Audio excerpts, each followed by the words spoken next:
సరస్వతి అమ్మవారు పుట్టినరోజున చిన్నారులకు సరస్వతి మాత ఒడిలో అక్షరాభ్యాసం చేయిస్తే జీవితంలో రాణిస్తారని సిద్దిపేట సంతోషిమాత దేవాలయ ఈవో శ్రీధర్ రెడ్డి అన్నారు. సిద్దిపేట జిల్లా కేంద్రంలోని సంతోషిమాత దేవాలయంలో వసంత పంచమిని పురస్కరించుకుని హోమం నిర్వహించి సామూహిక అక్షరాభ్యాస వేడుకలు ఘనంగా జరిగాయి. ఈ సందర్భంగా ఆలయ అర్చకులతో కలిసి ఈవో మాట్లాడారు. ఈరోజు వసంత పంచమి సరస్వతి అమ్మవారి పుట్టినరోజు సందర్భంగా ఉదయం 6 గంటలకు నిత్య పూజ, అభిషేకము, ప్రత్యేక అలంకరణ, 6 గంటలకు క్షీరాభిషేకము చిన్నమ్మవారికి, 8:30 నిమిషాలకు సామూహిక కుంకుమార్చనలు, 9 గంటలకి సామూహిక అక్షరాభ్యాసాలు, 10 గంటలకి మంత్రపుష్పం మరియు మంగళహారతి నీరాజనం మొదలైన కార్యక్రమాలు నిర్వహించబడుచున్నవి. చిన్నపిల్లలకు అక్షరాభ్యాసం చేయడం జరుగుతున్నది.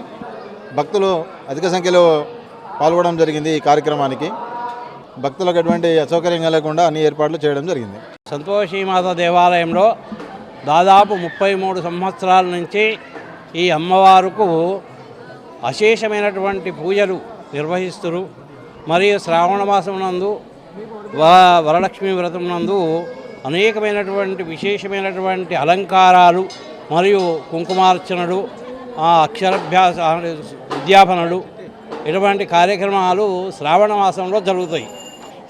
ప్రతి మాఘశుద్ధ పంచమి అంటే మదన పంచమి రోజున అమ్మవారుకు అంటే సరస్వతి అమ్మవారుకు విశేషమైనటువంటి పూజలు జరుగుతాయి.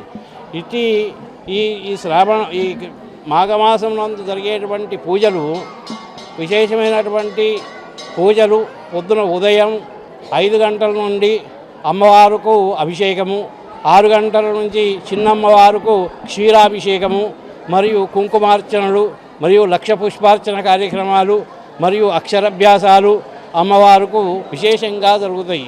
ఈ అమ్మవారి యొక్క అనుగ్రహము అందరి మీద ఉండాలి. అంటే జ్ఞానం అనేటువంటిది భగవంతుడిచ్చేటువంటి మార్గము. అంటే అన్నీ ఉన్నా కానీ మాట రాకపోతే వ్యర్థం అని అంటారు. అందుకొరకే విద్య రానివాడు వింత పశువు అని అంటారు. కనుక ఈ అమ్మవారి యొక్క సరస్వతి అమ్మవారి యొక్క కృపా కటాక్షం ఉండాలనేటువంటి సంకల్పం మీ అందరికీ, అంటే సర్వే జనో సుఖినో భవంతు అన్నట్టు అమ్మవారి యొక్క ఈరోజు అలంకారం విశేషమైనటువంటి అలంకారం మరియు అమ్మవారుకు నిత్య పూజలు జరుగును. కావున భక్తులు అధిక సంఖ్యలో పాల్గొని అమ్మవారి కృపకు పాత్రలు కాగలరని కోరుతున్నాము.